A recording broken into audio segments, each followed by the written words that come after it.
Welcome to what has now become part two of the leveraging technology to enhance rather than distract panel discussion. Technology can play a significant role in enhancing visitor experience at a theme park or any other type of attraction. It can be tricky to get the balance right. Choosing complicated systems can limit accessibility and distract from creating a fully immersive experience. This panel of esteemed entertainment experts will dive into best practices in how to layer augmented virtual realities, mobile apps, interactive displays, RFID technology, projection mapping, and probably a whole bunch of things that I've completely missed here. When adding new technology to an attraction, striking the delicate balance between distraction and enhancement is critical. With guests of all technical abilities, thoughtful planning can help extend your attraction beyond the physical realm and truly amaze and engage your guest. Our panel here is going to share our best practices and give you examples of how you can create consistent and accessible digital experiences.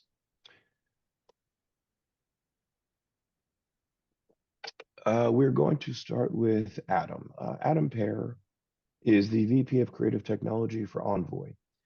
He started his career as a software engineer and designer. After a few years of working on primarily screen-based software, Adam ventured into the world of immersive experiences and interactive installations.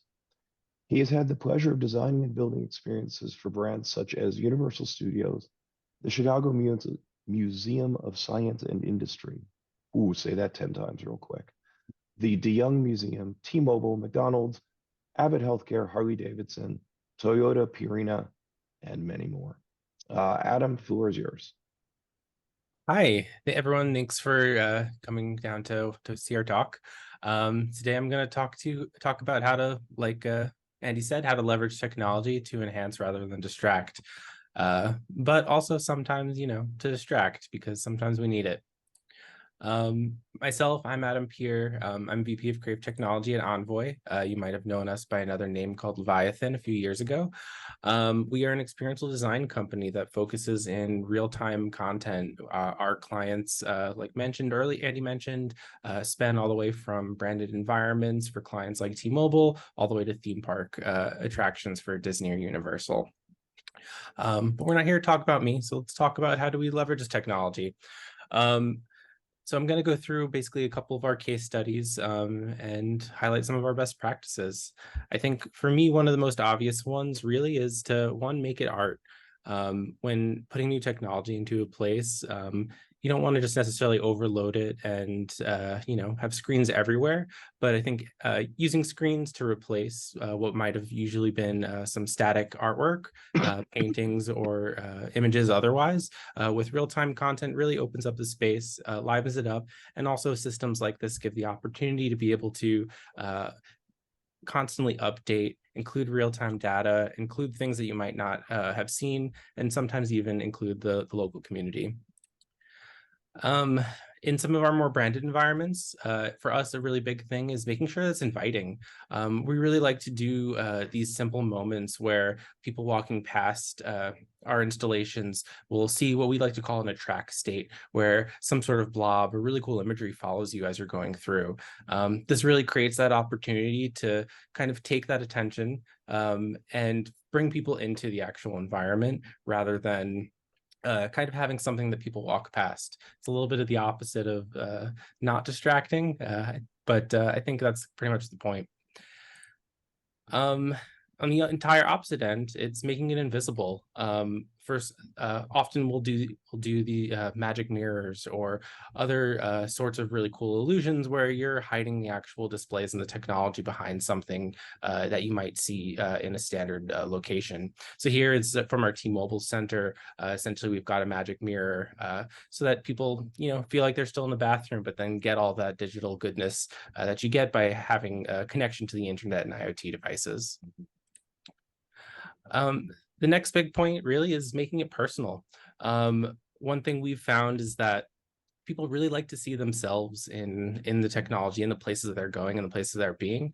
And if we really want technology to stand out and to be something that people utilize and is there for a reason, bringing people into it keeps their attention. So this is an example from our McDonald's headquarters for their Hamburger University, where people going to learn about McDonald's and train for their sales position go through the entire steps, and we bring them into the actual artwork on the floor, so they become a part of McDonald's and really feel more like a family.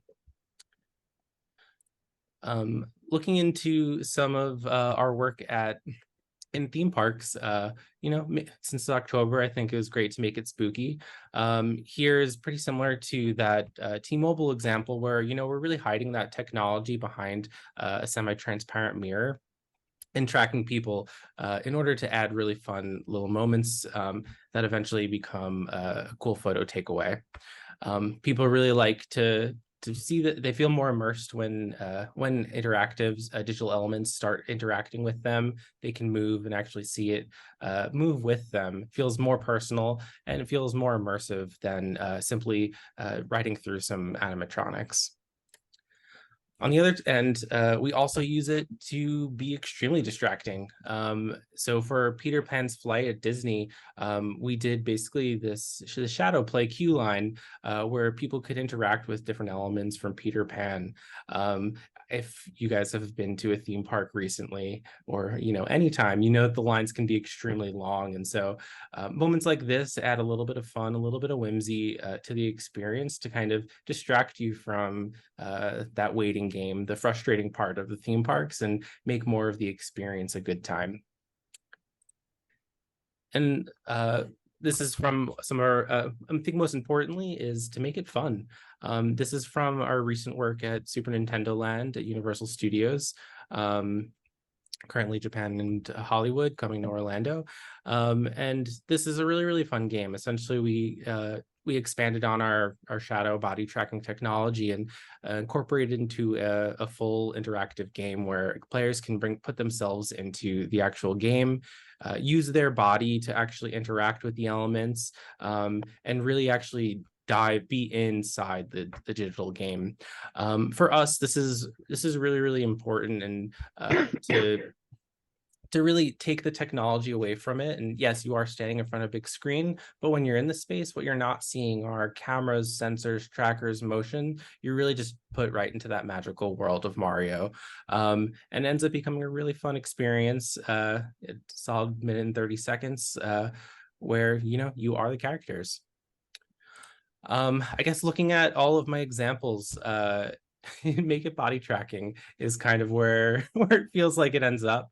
It's not exactly what we're saying, but I think body tracking, it just happens to be a tool that and skeleton tracking that we use often to essentially remove those physical interface points. So instead of having buttons or dials or touch screens or anything else, the actual body becomes the interface, allowing people to interact with digital elements like they would physical objects.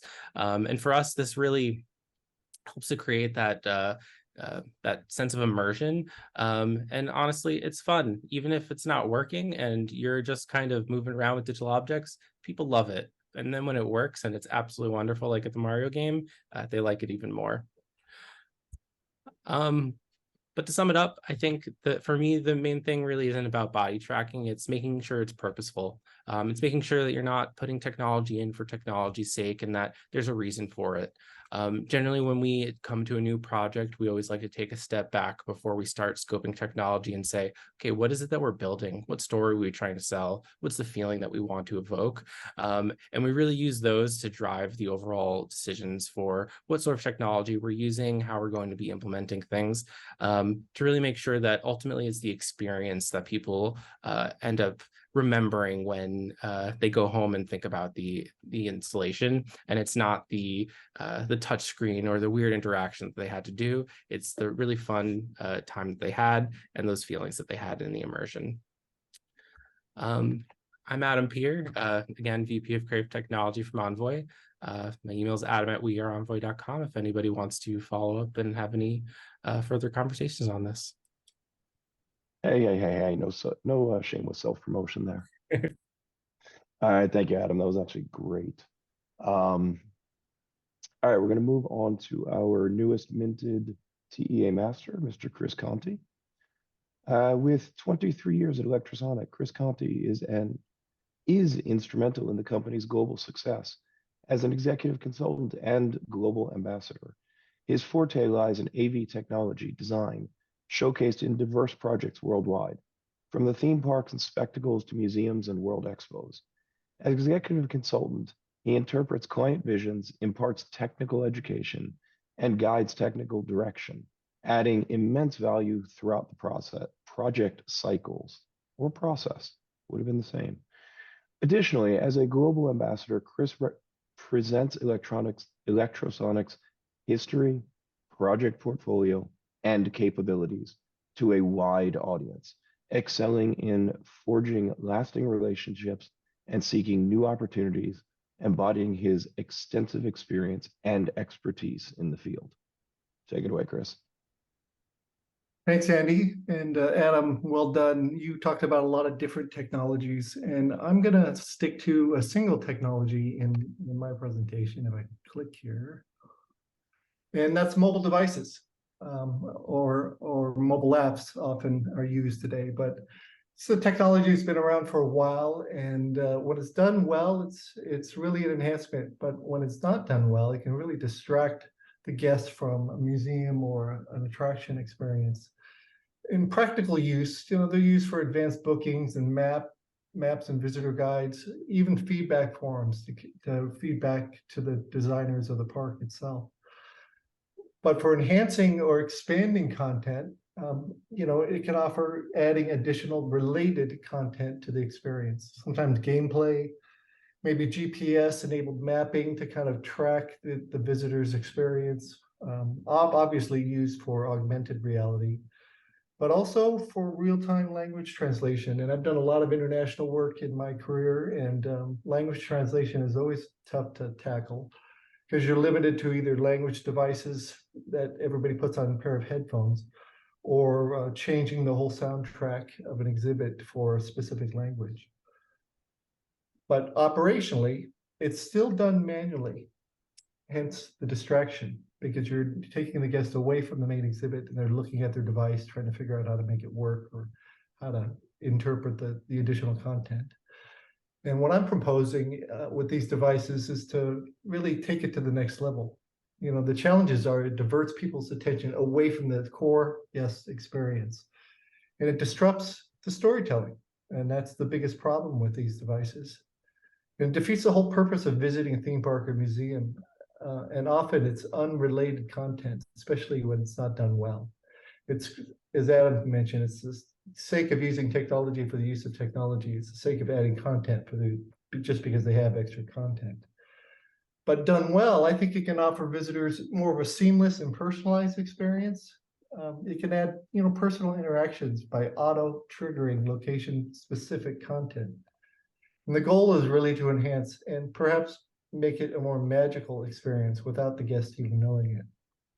So I'm just going to give an example of what you can do here by adding automation. If we just take an exhibit, let's say a four-sided media cube, we know that we're going to need audio for this exhibit, so we can put speakers in front of each screen to play the specific audio for that video.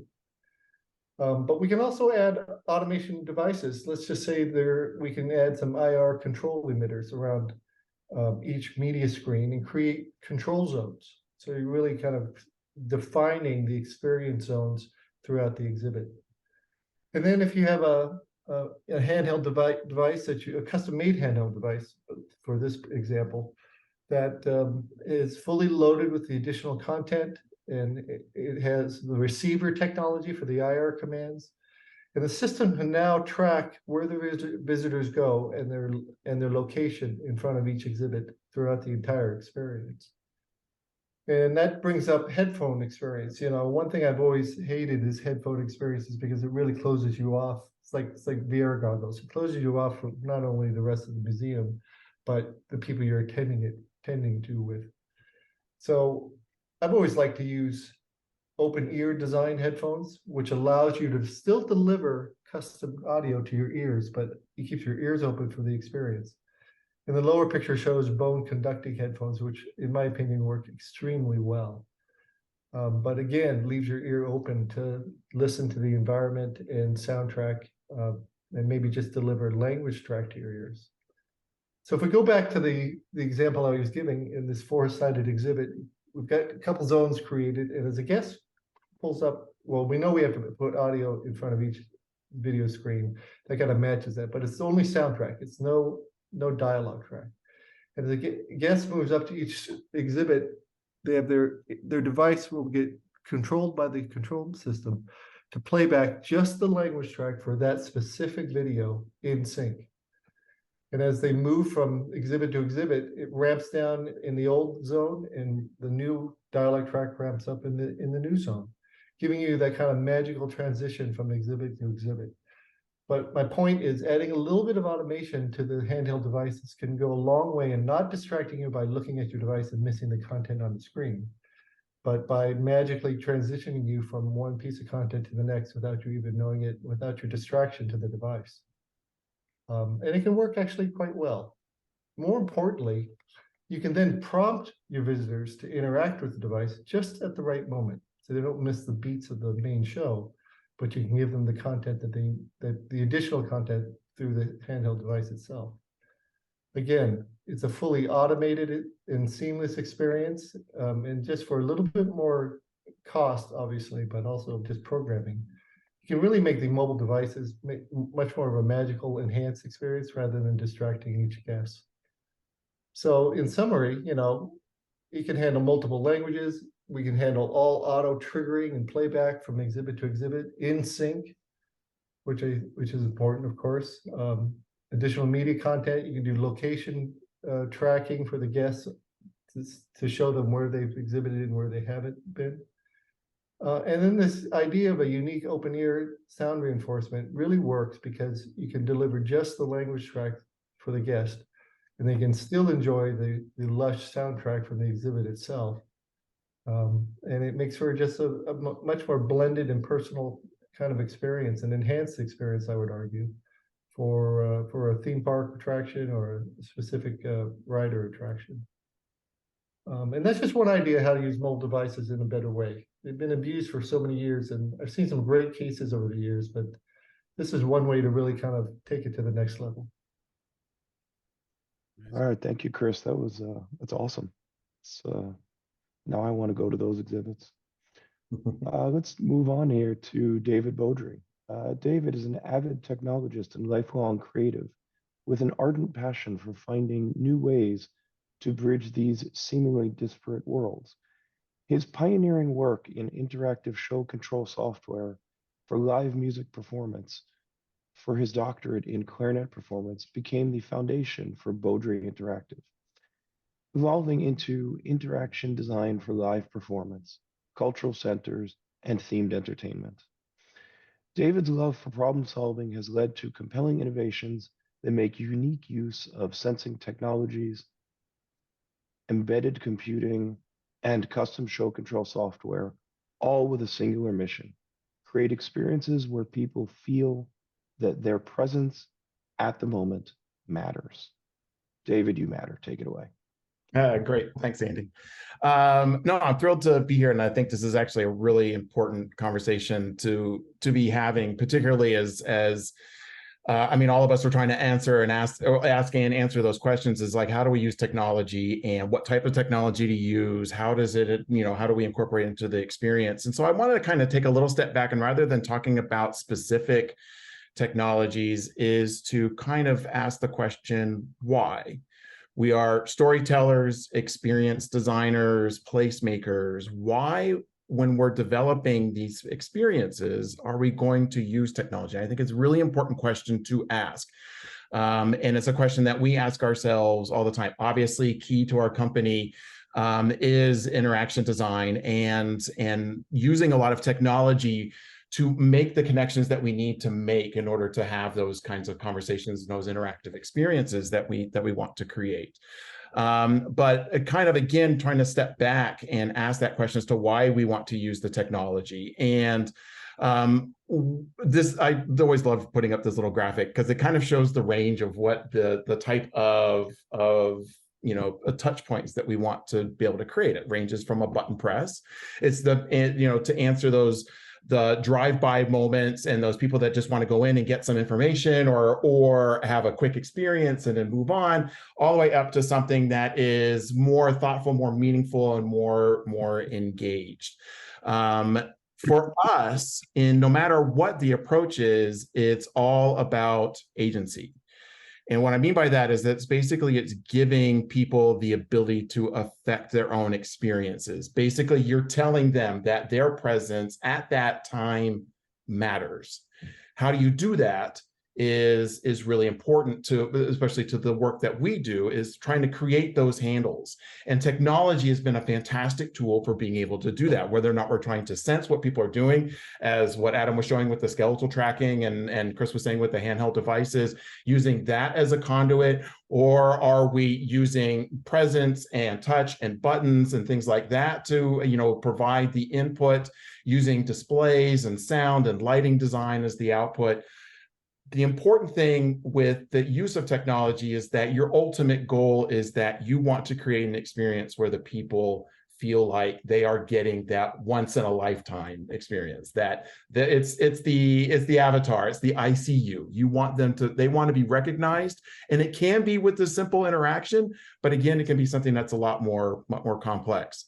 To give just two quick examples of what I mean by this with the range.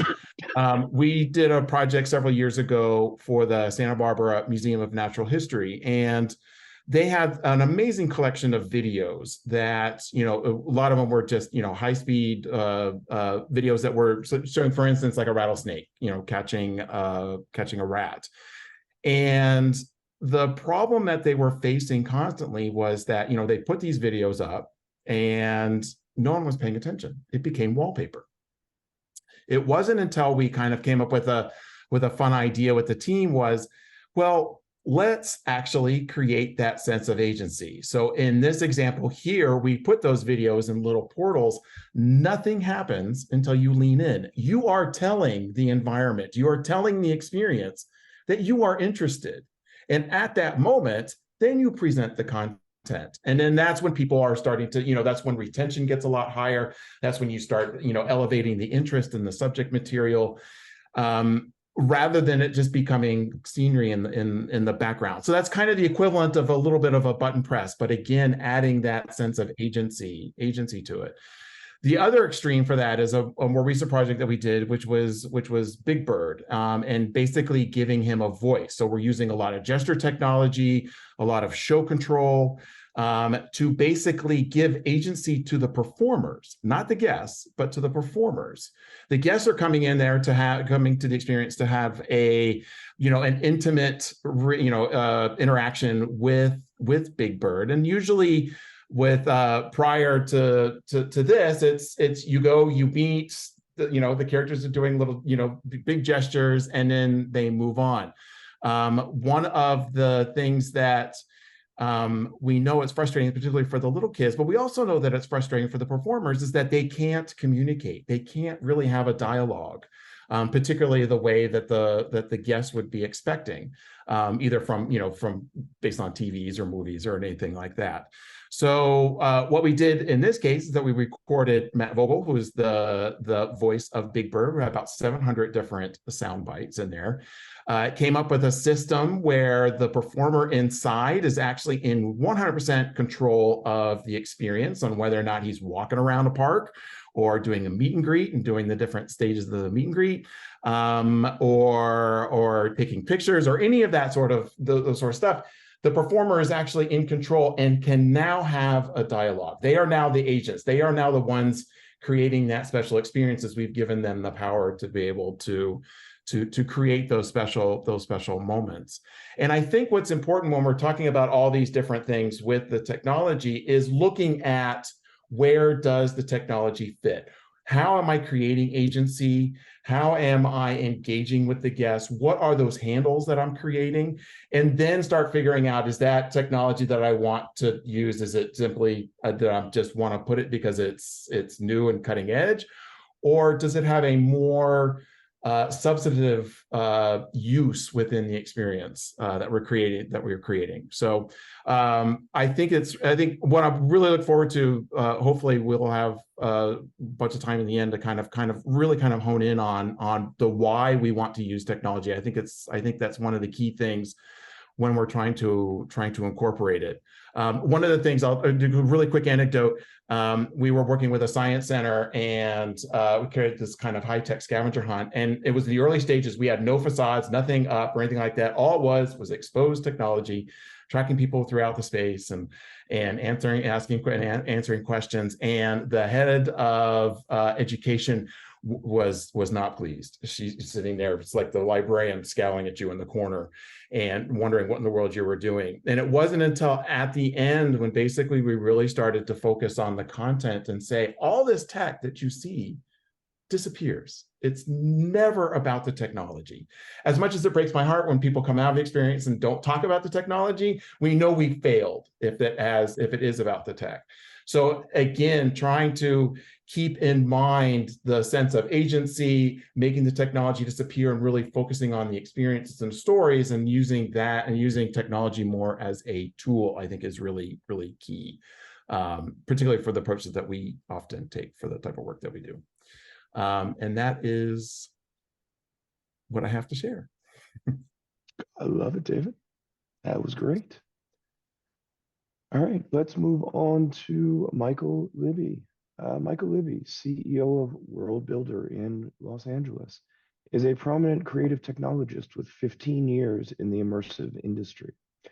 Specializing in location-based entertainment, he merges tech prowess and creative problem solving to deliver solutions that are both innovative and practical. Proficient in AI, AR, VR, many more initials, Libby stays at tech's forefront, aiming to apply these advancements to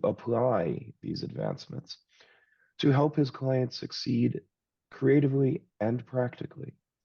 Serving as a trusted advisor to companies around the world, his unique blend of technical know-how and creative vision empowers companies to leverage technology for growth and transformation in location-based entertainment.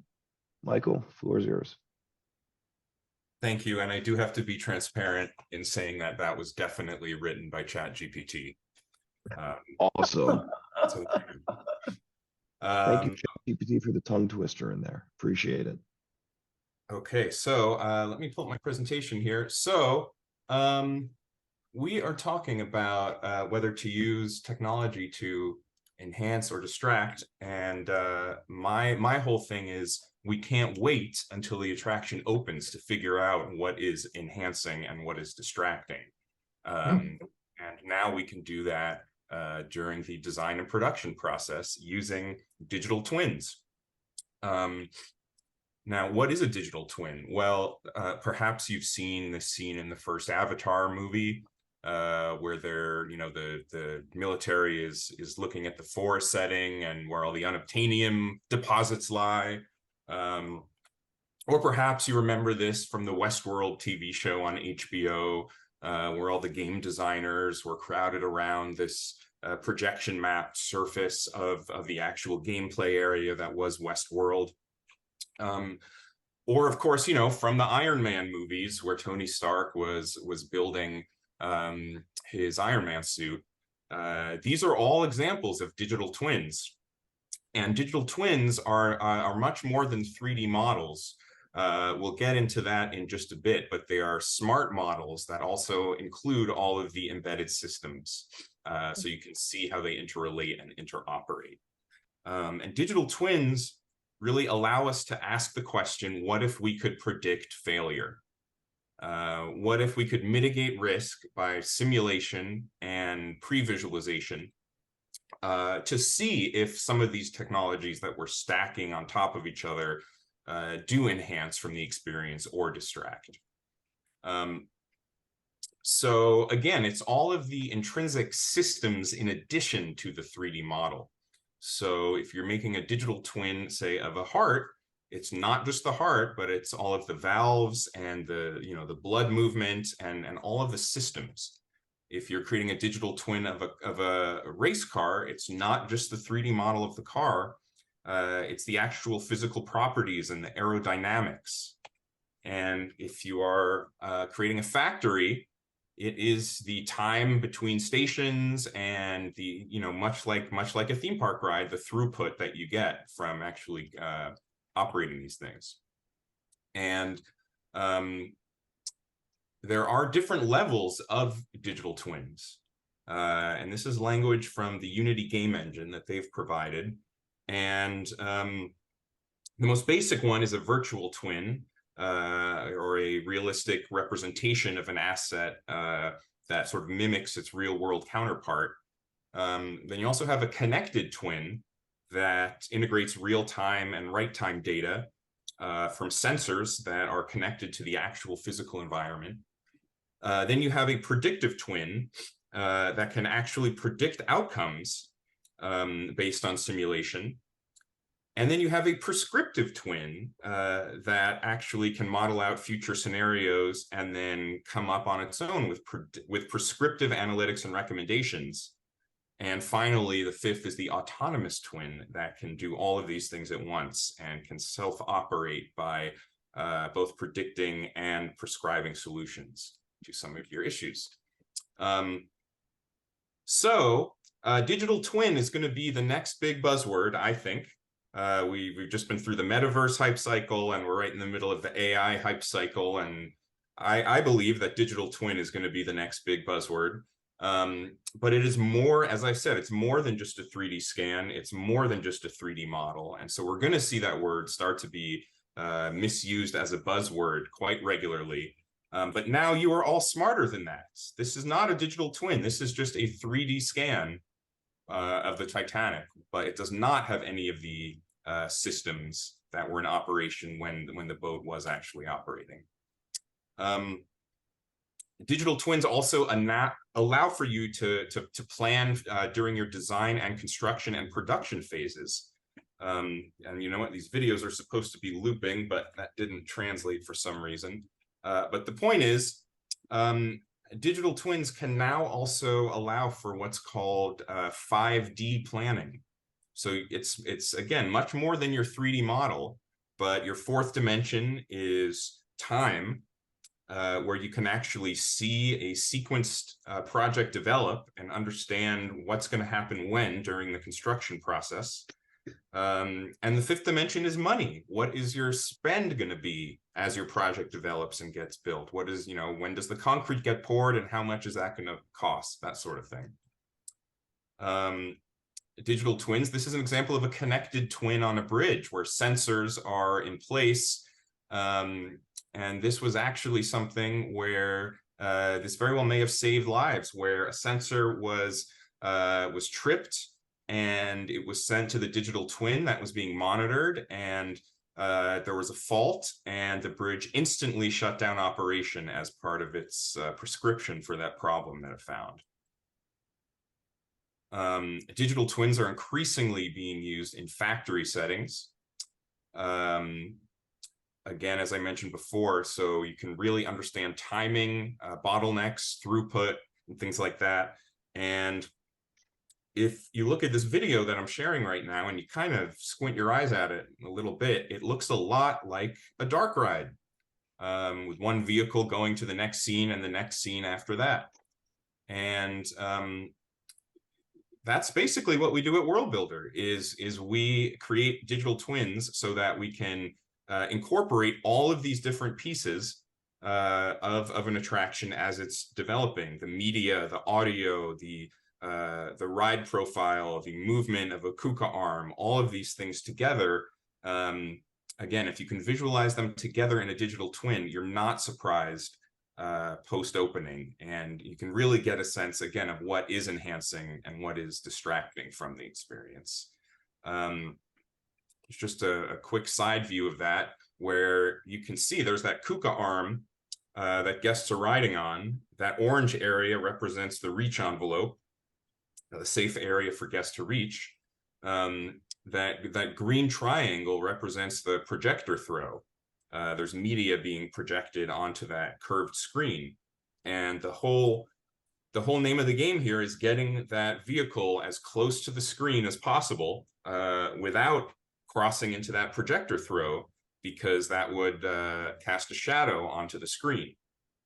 And you have to understand that these different components are all being created and installed by different companies, and everyone thinks their component is the most important. But if these different vendors are allowed to collaborate within a digital space prior to opening, we can really work out these things first within the digital twin space.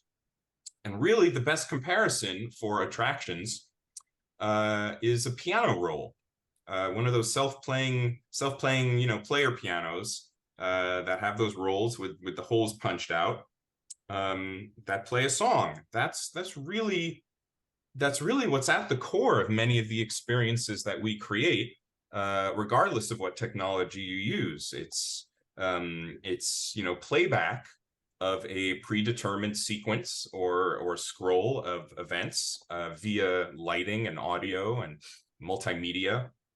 But in a digital twin, you're allowed to get all of the keys together at once during the development and the design of the project, as opposed to after the fact. And if you're on a project where vendors are not communicating with each other until they get to the field, it's really like one vendor has been tasked with programming the first 10 keys of the keyboard.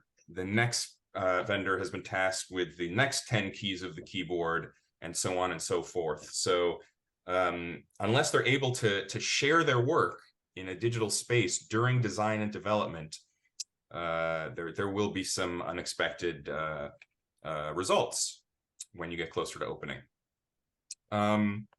Digital twins, again, also as it relates to us, throughput is a huge part of our industry and what we do, and even something as small as a dispatch interval change for a ride vehicle can have an enormous effect on an attraction's throughput.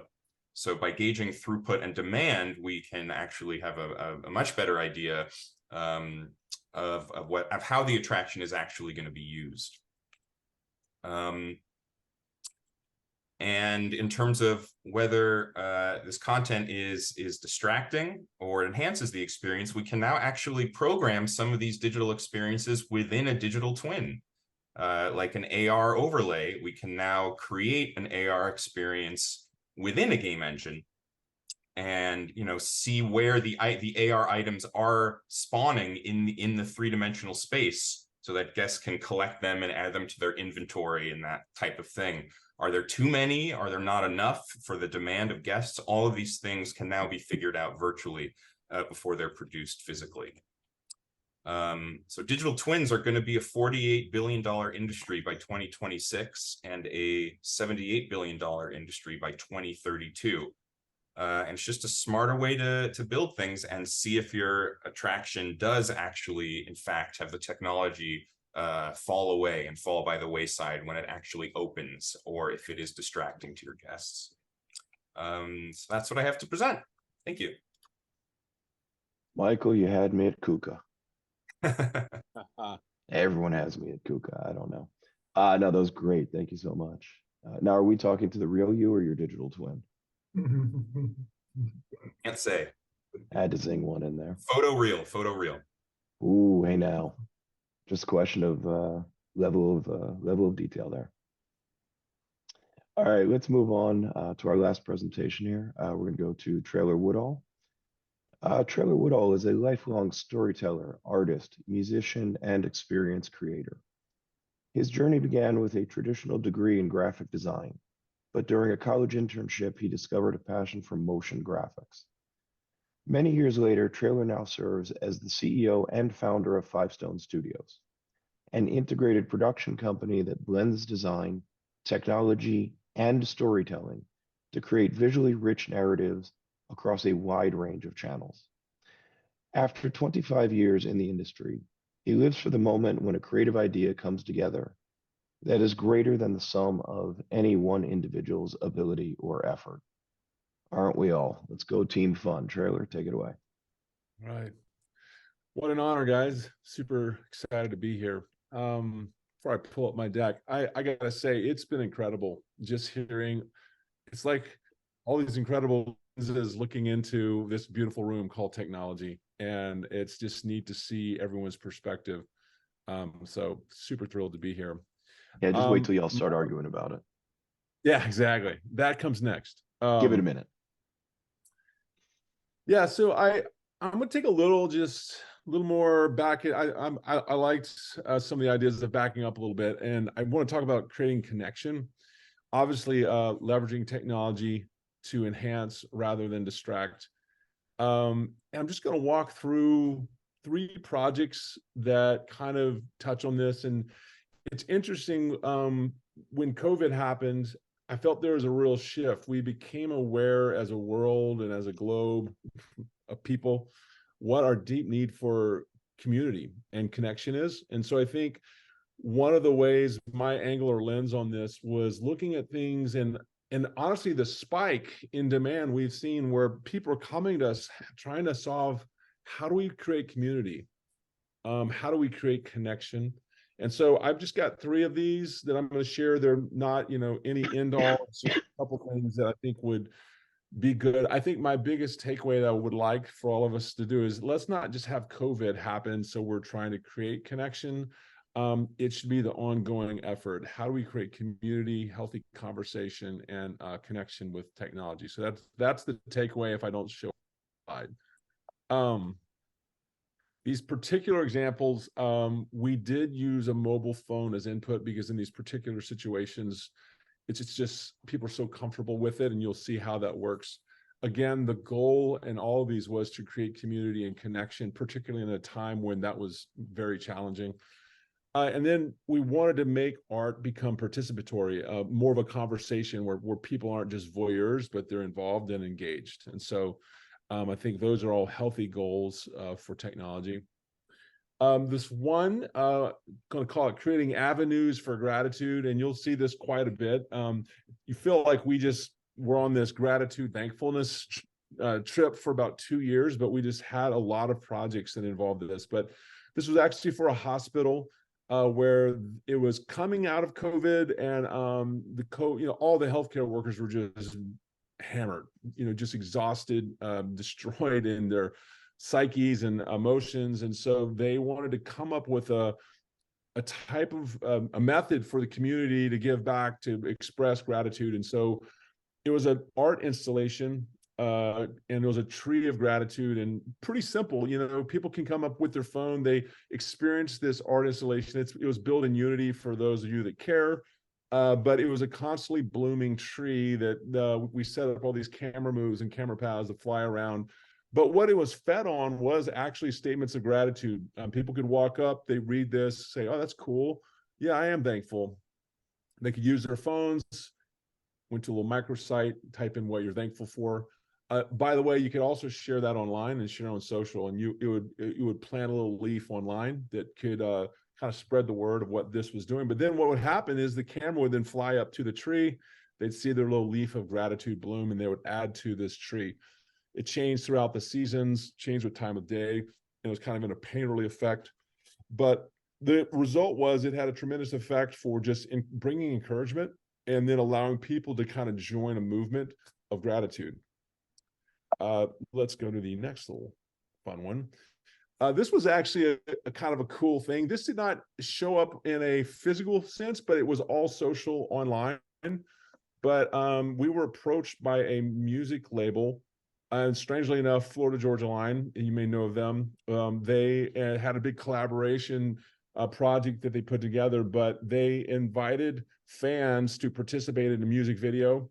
And we were able to we developed our own kind of real-time render engine, and people could, same thing, go to a microsite, in fact, upload some pictures of what they're grateful for, and then pretty soon, in like a minute or two later, they get their own music video where they're starring in and now joining in a movement of gratitude, thankfulness, and being able to share it online and spread the word. So I think that's a pretty good use for building community and some positiveness with technology. Here's the last one. And this is a project we're actually currently involved in. So it doesn't have a name to this, but this is a kind of a civil rights group that we're working with. And the idea here is to create this beautiful flowing river of almost like stained glass. And it's at the closing of a big tour that you go through where you learn a lot about civil rights and taking a stand. And there's kind of this holy moment, almost like an altar call, where we invite the participants to make a stand, to take a stand. And they actually join in this piece of art. And what's interesting, they're time-stamped at the moment that they make that decision. And with their phones, they're able to go in and say, hey, you know, I'm going to use my rights to stand up for others, or I'm going to make a stand. And then their quote and the time that they make that decision shows up and joins this wall. And that is my little 3 ideas. And so I guess the conversation I want to bring to this is, how can we create conversation? How can we create community? How can we make it collaborative and a two-way conversation? And so those seem to be the trends that we're operating in at the moment. And that is my presentation. Keep it short and sweet. Thank you. Oh, Trey, that's great. I love the fact that for a video guy, you showed all still images. Perfect. Yes. I Yes. was going to do the animated GIFs, but I just held off. Oh, come on. Such restraint. Look at this guy. Gotta love it. You also win the award for the best accent out of the whole group. Just had to give it to you. It's a good thing. You just make me want to say y'all, and I love that. Oh, all right. What we're gonna do now is people start filling up my chat with questions here, please. I don't want to talk anymore. We're gonna bring it back out from our SATE presentation less than a week ago. Going to reintroduce Brant Underwood, Val Siganevich, if Val's battery hasn't died yet. And standing in for his brother, we've got Peter McGowan representing Mel McGowan. Greg Catano, still having transport issues, is on a delayed flight. I can't make it up. I can't even.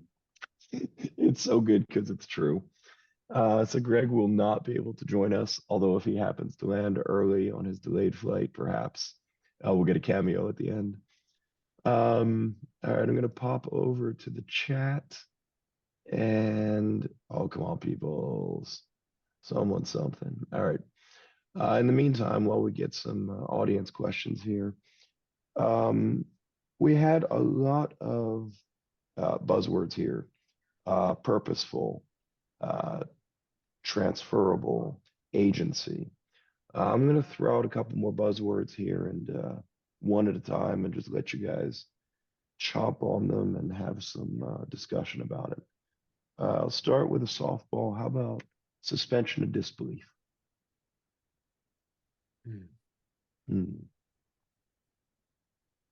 Conti's got his hand up. I just want to point out, I appreciated David's question of why, because it's kind of important, because sometimes technology itself can be the distraction of the storytelling. And I think it's an important question to ask all our clients. You know, why do we want a particular look or feel? Why do we want technology? And if it really doesn't serve the song or serve the story, then you're probably on the wrong track. So it's a good question to ask up front before we decide if technology is a disruption or an enhancement. Good. Thanks, Chris. Good point, David. Really. No, that's a good observation, Chris. Appreciate that. No, I think it's really key, because as we're all, you know, it's like the siren in the distance, right? It's always calling. It's the new technology, the new thing that we all want to try to figure out how to incorporate it, because we want to feel want to make our projects and the work that we do feel relevant in some way, whether it's in the front of our conscious or the back of our conscious. It's in a way, that's one of the reasons why we try to embrace technology. But I think one of the hard things is to ask those questions, is to why, and ask your client those questions. A lot of the stuff I know is driven by our clients. I mean, all of us here probably have realized that our clients are the ones who are driven by the candy and all the sparkly stuff. And so we spend a lot of our time just trying to ask that question of our clients as well. It was like, okay, why are we putting VR goggles on 11-year-olds? What you invited them to a beautifully built out space, but you're going to put goggles on them. Why? Not only for the demographic, but again, you got a beautiful built out space. So asking those questions, not saying anything negative about any of the technologies, but having it be purposeful to what you want to accomplish in that experience, I think is really key for its use. Otherwise, it just ends up just being noise too, I think, in the end. Right. Yeah, jumping there. It is the distraction, right? Go ahead, Adam. No, I'm the distraction. You go. No, that's the point. I mean, sometimes if you're putting in technology, it is actually the distraction from the storytelling. And if the client says because it's cool, then you're on the wrong track for sure. So get them back on track. Right. Yeah, I think it was actually going to be my question was, what do you do when the client is wrong? Tell them they're wrong. Yeah, I mean, a lot of times we've done it where we've had to actually show it. I mean, it's not, you go down that path a little bit, just saying, okay, let's see what this is and get them. You can't lecture, right? We've all been, a lot of our clients, you can't sit there in front and say, no, that's wrong, and we're going to do it this way. You have to have them have the same process that you did to make those conclusions. And so, and then obviously on an abridged timescale or however you need to. So figuring out how to walk them down that path of, this isn't really the right choice, and here's why. Get them to see that at some level, and that makes your life a lot easier. So sometimes you do have to kind of walk down that path. Just don't do a really good job, overly good job of making it all sparkly, and then that's all they want to see. But I think spending the time to help them come to the same conclusion that you have, I think is important for particularly for the stubborn clients that want to hold on to some of the tech that you don't think is appropriate.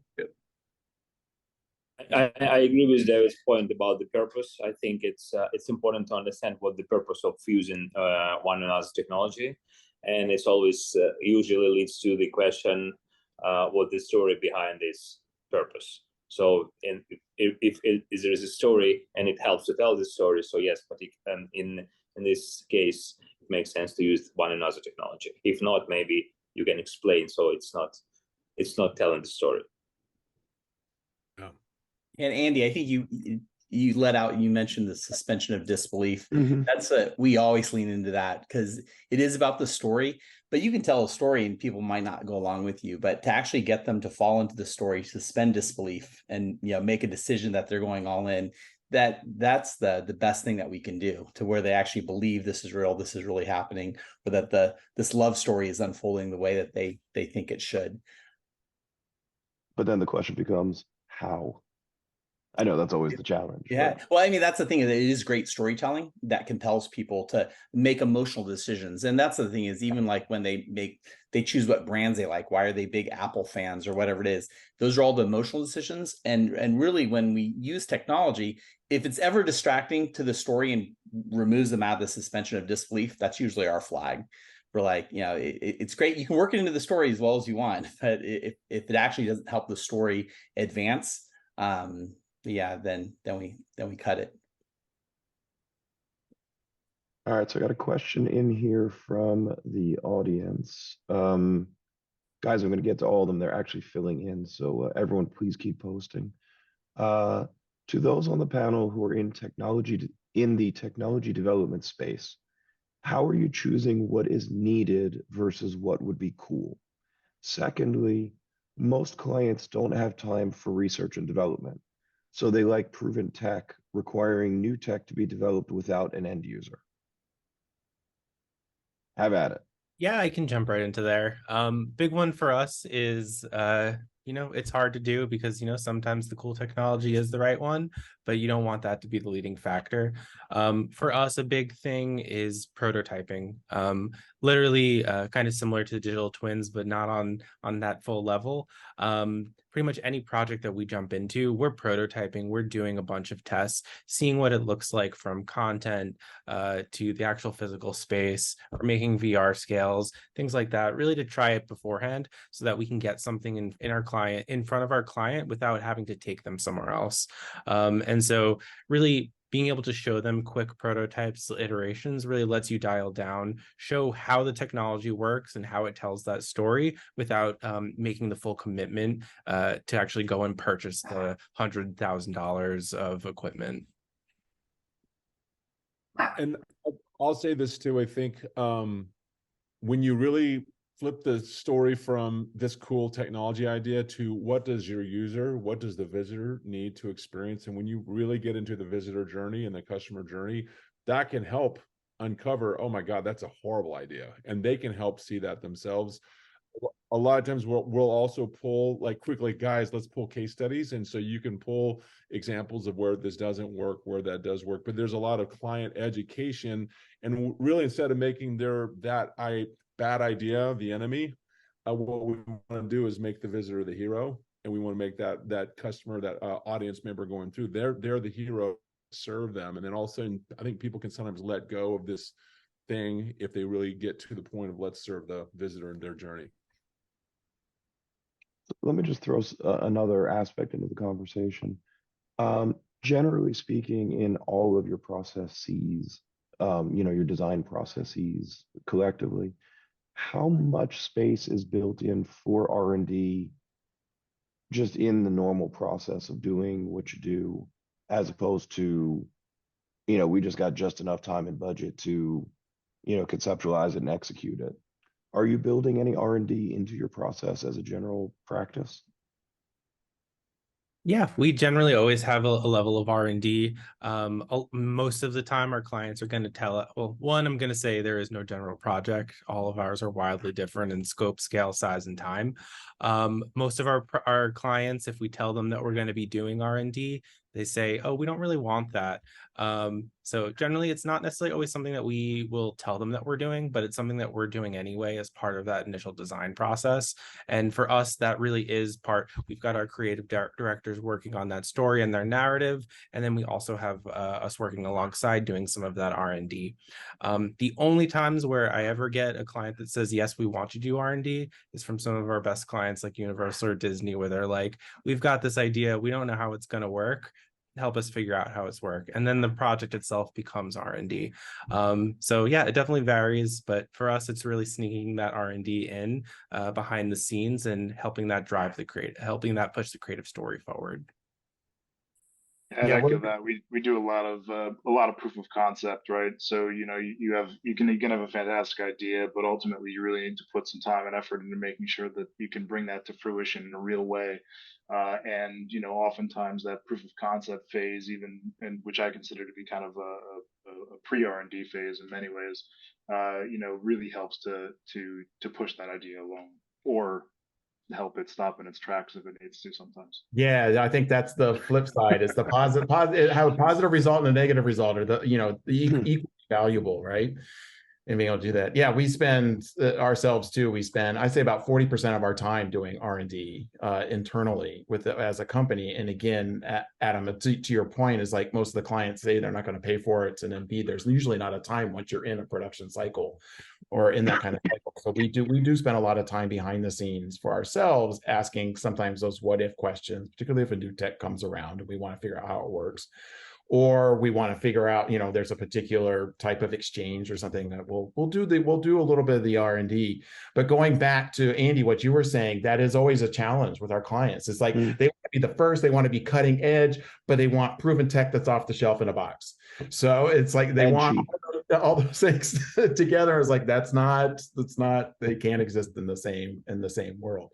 So it's almost like you want to actually reach behind you on your bookcase and pull out the box and said, here is your experience and congratulations. So it's a challenge though, but I think a lot of it comes down to we're obviously the way we talk a lot here is that we're talking from the beginning and then into the end, but there's always this process in between. And a lot of it, I know for a lot of us, is that play testing process, right? So I know it's not just us, but a lot of us started right from the beginning, even with Paper Tech. We're bringing guests in to start figuring out if these particular types of exchanges, whether it's the technology or just even the design itself, works or won't work, so we can try to answer those things really quickly, or start marking those points that need the R&D effort in order to answer those questions and keep things moving along. But I think play testing is a big factor of that as well, answering those Now, questions. on the other side of that, I mean, I'm just going down the rabbit hole with you. So let's say you're doing R&D kind of independent of project or specific work. Where is the, let's call it, ethical line of, hey, I've got this great thing, this is what you need, versus, hey, I got this great thing that almost meets your need but doesn't really? Where's that line in this discussion? I do a lot of Chris has his R&D. hand up. Yeah. Chris? I can answer that on some level from my perspective as a systems integrator. You know, we owe it to our clients to help them manage risk, right? So at the end of the day, they want to build an attraction, do something new. You're going to need some level of R&D to get something different and unique that is earmarked for their project. But you also have to be responsible and not put their project or their company at risk by having too much R&D that could fail and spoil the entire soup. So, you know, we as integrators research technology and basically determine, is it ready for prime time or not for this particular project, and help them, educate them, and they make the decision about how much they want to invest in R&D. But, you know, our job is to research it and present it to them and really help them be responsible businessmen on some levels. That's good. Anyone else want to chime in on that one? Looking across my list of people's here. All right, let's go. Let's shift gears here. Michael has a point. Yeah, Michael. Yeah. Go, Michael. I didn't see your thanks. hand. Thanks. Yeah, I was just going to mention that. Let me lower my hand here. That a lot of R&D, like lots of coding and lots of tech, is taking a task, the task that you want the client that the client wants, the end result, taking a task and breaking it up into smaller tasks. This is a big thing that I've learned in software development, is lots of these tasks can actually be smaller and granular tasks. And actually a lot of those smaller things are not R&D efforts. They have been figured out already. So it really is just a question of really communicating with the client.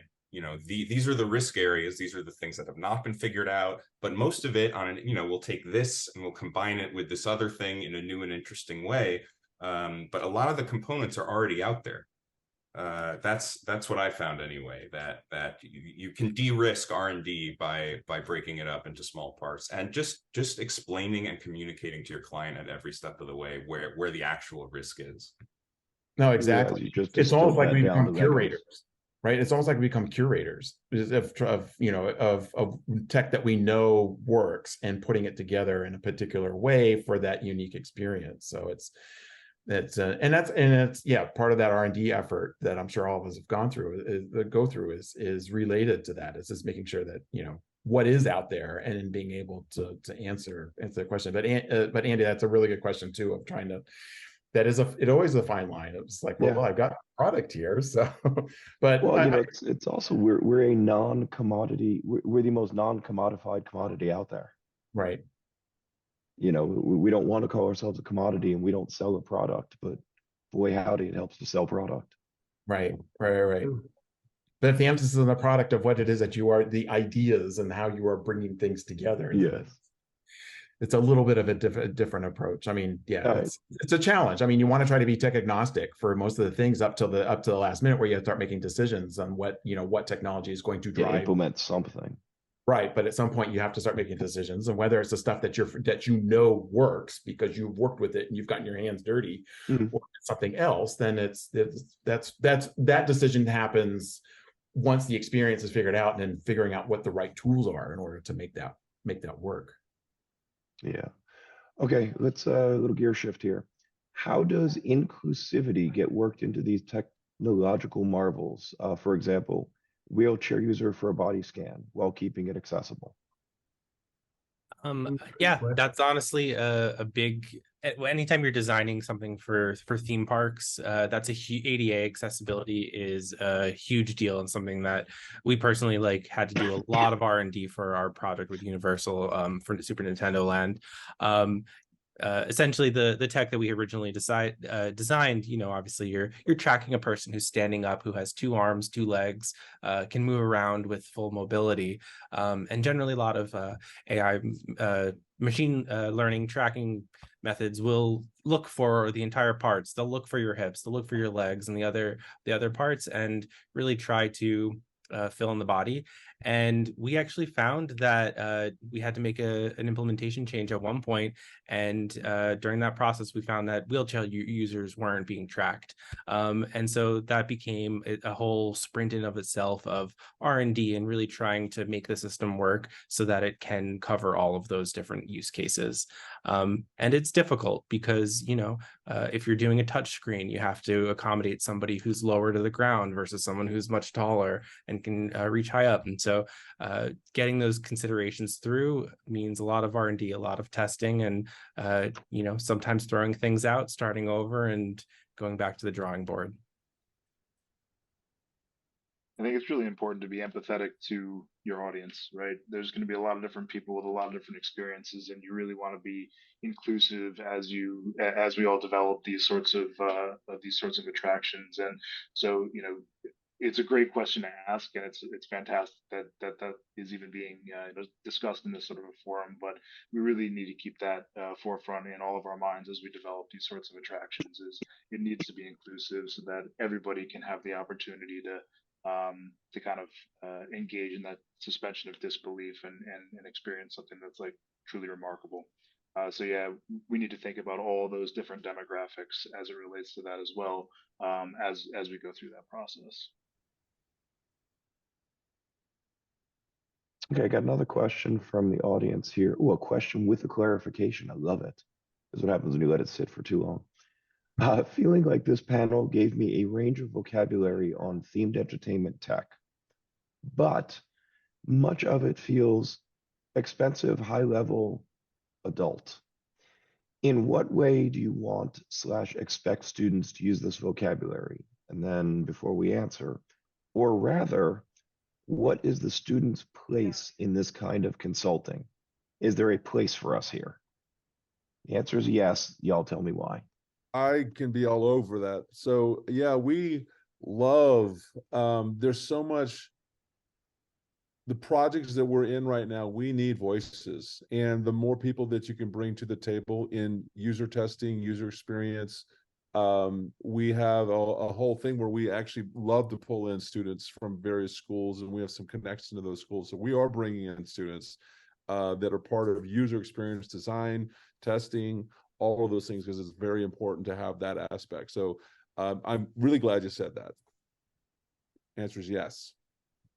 See, I knew the answer was yes. It's just you guys got to come up with the why.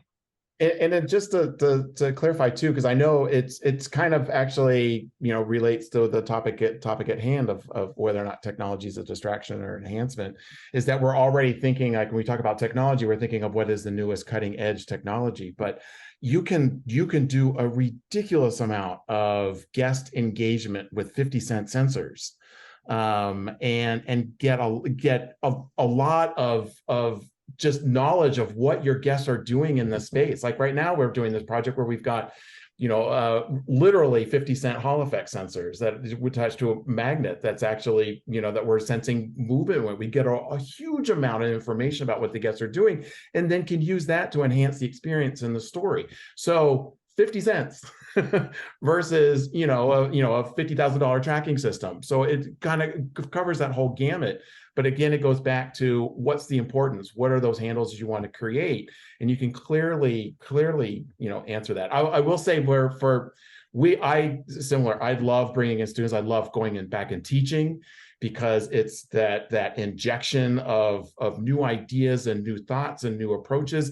And it really is answering that question. And sometimes we do get caught up in the big and the shiny.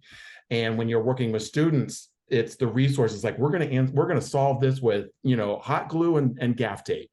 And it's using that to solve that. It really is that creative problem solving that I think is fundamental to this. And it definitely applies to technology and the use of technology. How can I do this? I'm given a $5 budget. How can I create an amazing experience with $5 for technology? So it's a great challenge. And that's what, that's what the students are doing with installation art and theater and all that, those backgrounds. That's exactly. So there is definitely a place for students in this world, for sure. And I think, David, you just took it right back to Michael's statement about taking the little Lego pieces of existing technology and reconfiguring them into another something else that is just as good. I was going to say, I think it's absolutely imperative for designers older than 40, 45, 50 to listen to ease their content. Yeah, I know. Listen to the young designers, the young minds, because they see things differently than we do. And it's really important that we get that feedback in order to design and consult and have that consultation be relevant for today. So don't underestimate the power of the young mind. It's absolutely essential for us. Definitely. So can I also add that it's been mentioned a couple of times so far, but one of the best skills that a student can develop and nurture is prototyping. It doesn't have to have all the bells and whistles, but if you have an idea for an interactive experience or an experience that involves technology, just create a very basic functional prototype of what the core interaction is or the core mechanic, and just being able to demo it, even if it's very crude, it just goes so much farther than trying to explain it. So having the ability to prototype, I think David even said something about paper prototyping. I'm a huge fan of paper prototyping. Don't even start to code. Don't even use any technology until you figure out if it's going to be fun. Like test the mechanic with pieces of paper. If it's a currency-based thing, you can do that. If you're collecting items, just try it with paper first and then play test and revise. So it does not have to be expensive. It doesn't have to be very high level. It always starts from that place. Otherwise, you're just wasting money while you're developing. I'd add to that we're talking about some fairly fairly high level, oftentimes game-based technology is what we've kind of been talking about right now, but there's a whole gamut of technology out there, right? Like I've got a big part of my career has been show action equipment, and that's a whole different type of technology, right? And some of that, especially when you start to minimize that down to tabletop sort of experimentation, can be really interesting, can be really fun. And trying to utilize different technologies, and in many ways sort of more maybe lower fidelity sort of technologies can also be really important in end user experience, even in the large theme parks, right? When a lot of people can get a little bit tired of the really sort of low touch high visual environments, and so incorporating some of those other sorts of lower level technologies to bring people back through a cycle can also be really, really advantageous. And so from a student's perspective, I think that you can lean into that, and that'll help you also understand the more basic fundamentals of a lot of these technologies that you can then use to advance on. All right, here's another one from the crowd that Chris is not eligible to answer since he answered in the chat. Do you see different challenges between theme parks versus museums in employing these technologies? So we're not allowed to talk about the fact that theme parks have way more money to invest in the tech and the R&D. I think you answered the question, honestly. That's the biggest challenge with going from theme parks to museums. But I think for us, big difference is obviously the audience is a bit different.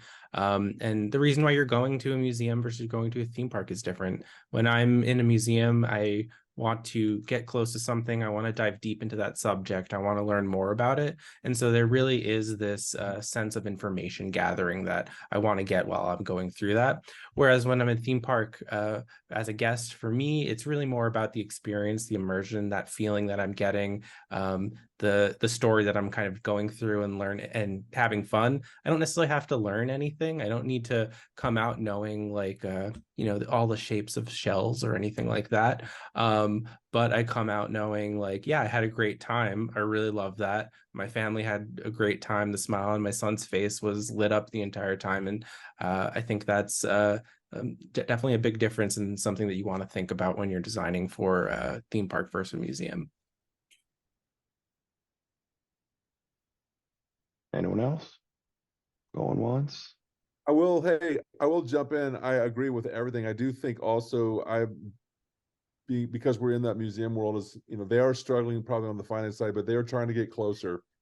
So much more of the museum space is trying to be more immersive. They are trying to engage because they're also losing some people that they want to gain. And so I think they're looking over into the theme space to how to get more into maybe it's edutainment, and to pull some of those principles in. So that would be my only other thing to add. We've found, I mean, obviously the budgets are always an issue, but we have found that museums are more willing to take a risk sometimes, especially with when we're coming up with new technology. And I mean, a lot of the work too that we do is a science center, so they're embracing the technology and the R&D effort that might be involved with it. But still, I think we found that we've done a lot of dog and pony shows, particularly in our earlier days, for themed entertainment, and it was like trying to get everyone to understand and embrace it and make those steps forward was a lot trickier than when we went with museums and we're just like, oh yeah, we can have these types of interactions and exchanges, and it's like, it's great, let's try it. And it was that was a bit of a shock for us, and it's happened on more than one client in the museum world. So I think one of the things too that you were saying, Adam, is really kind of hit the point too, is the relation to the built environment too. It's museums don't necessarily have to focus quite so much. I know they want to, but they're obviously focused on how we're going to deliver the material in a really interesting and meaningful way. And not have to worry so much about the built environment or themed entertainment, or theme parks and that genre. There's a lot more effort and budgets that have to be put into the built space as well, which is obviously a big cost driver for that as well. So, but using the same technology, but again, putting it into an environment that has very different cost buckets. All right. Into the super speed death match. Last one where everyone's gonna have to answer. All right, I've got let me make sure there's nothing else coming in from the audience. We have to answer for ourselves. Is that what you're saying? Yeah. No, well, just I want everyone's opinion. All right, let's see. No. There it is. Okay. Right now, in each of your opinions, I want you to tell me what you feel is the most disruptive technology in existence, and is that a good thing or a bad thing? And we'll start with Brandt because he's the furthest to the left on my screen. Thanks, Andy. Thanks. You're welcome. I mean, look, the thing that scares me the most, to be perfectly honest with you, is AI, right? It's not just because it's new, but because I think that it has the potential to disconnect people from the real world, right? And I know that's kind of an odd thing to say for somebody who kind of has made a career out of replacing people's known reality with something else. But I think that the thing that makes these sorts of themed environments and themed entertainment special is that we're all fundamentally rooted in something that's real, and so it becomes an escape. And I think that I'm not sure that we necessarily know what sort of Pandora's box we're opening with this sort of technology, and I would love to have the full faith and force in humanity to be able to control it, but I haven't seen history prove that that is necessarily going to be the case. So yeah, I would say that there's a lot of danger there, and my hope is that people don't lose touch with reality, so that we can keep on making these sorts of escapes and these sorts of fantastic environments that can be something special, and a bit of an escape from the normal reality, but that people really don't lose touch with it. David, you're up. Oh no. Damn it. Dang it. I was hoping I could steal someone else's answers too. I know it's an interesting question. I think I myself don't usually try to get latched on to whatever the newest and the greatest and thinking about what is disruptive, but looking at the long-term trends. And the thing that I always come back to is the fact that I think the maker movement has been the biggest disruptor, I think, for a lot of the work that we do, not only for us as designers, but for what our audience expects. They know now the curtain has been peeled. They know that there is the ability to create these really fascinating connections to the experiences and to themselves. And having to deliver on that has become quite the challenge, because the expectation is so much more. Even just the devices in our hands. I mean, we're walking around with little, what used to be Cray mainframe computers. So having that computing power and that ability for information and connection and everything, I think that's both with the makers, the maker movement, and with our devices and things that we use for every day. I think it's elevated exponentially what the expectation is in an experience, and whether it's good or bad, I personally think it's great. It has put a lot of burden on us, all of us as designers, as to how do we answer that and how do we create those types of experiences, knowing what our audience is going to be demanding. So no particular tech, but more of a trend. No, I love that answer, actually. Trailer, you're up. It's funny. I was thinking back to an image on one of Chris's decks where you're in this beautiful museum and there's all this amazing art and everyone's on their phone. I would go with that one, because I think how many of us can remember phone numbers anymore? How many of us can find our way without our phone? I think it's a major disruptor. I also agree on AI, but I think AI is the big thing. And then the phone is this little thing. It's so tiny and so small, but our identities, our self-esteem, how many, connections I have on LinkedIn is all tied to this thing. And I think that's a huge disruptor. And it competes. You can have the most immersive thing in the world, and if someone is looking at their phone, wow. Right. So. Chris, your thoughts? Yeah, I interpreted your question differently, and maybe right or wrong. I interpreted Go with your interpretation. I love it. Disruptive technology for the good. In the 70s, microprocessors was the disruptive technology. It changed everything for us. In the 80s, it was video projection, so we could replace film with high brightness, high resolution projectors. And there's so many disruptive technologies that were meaningful to me that really changed my way of thinking and designing. And today, I have to admit, the technology today that is disrupting everything about what we do in immersive environments is curved LED. And a perfect example of that is the Sphere that just opened up in Las Vegas. Oh. It is the ability to create domed or curved or immersive environments that are completely wrapped around you without creating shadows, like Michael showed in his little sketch where a ride vehicle interrupts the projection cone. Forget the projectors.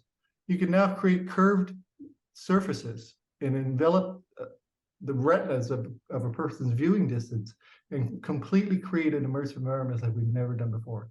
So I think that technology alone is going to be a great disruptor for everybody, and it's going to make for a better guest experience for sure. It's really good. I love that. Let's see, Adam, you're up. Yeah, so Chris, you took a little bit of where I was going to go originally. I was thinking let's start with the transistor, the the basic building blocks of the computer, the thing that I spend all of my time on every single day, that I think literally everybody here and everyone in most industries spends all of their time on. If I'm thinking more a little bit towards kind of immersive experiences and things like that, for me, honestly, it's I think visual programming is a big one, but I think the commodification of game engines and the consolidation of game engines to have big, easy repositories for people to come in, have a toolbox, and immediately start building something interactive and visual is huge. And we're seeing it all over the place, not just in entertainment, theme parks. Obviously, we're seeing in XR stages, film production. We're seeing in high simulations, the digital twins from Michael. It's literally everywhere, and it's going and it's using so many processes that span so many different verticals and different professions that I really think it's changed how we work fundamentally. And I would put that on the level as, like, having CAD on the computer. Obviously, going from paper architecture all the way to digital completely changes that workflow. So yeah, I think that's where I stand. Love it. Peter? Yeah, actually, I mean, so many good points. Definitely having not only the templates or the libraries of all those assets to create these worlds with, but then you integrate AI. And I'm actually really excited. I'm going to the Sphere tomorrow, so I'm super excited. Everything so jealous. is just totally incredible. But yeah, for me, it is, technology for technology's sake gets in the way. It's always about, like, how do we just compel people to great stories? And so that's I don't know, an outlier on there, which is kind of dead. I'll probably get flack for it, but NFTs, and just the whole idea that you can actually track these creations eventually as AI takes over or gets implemented. How do you actually use blockchain to actually track individuals and their experiences and their gamification within an experience? And then once they leave your experience and they watch a movie or they interact at home with that, how do you actually go through?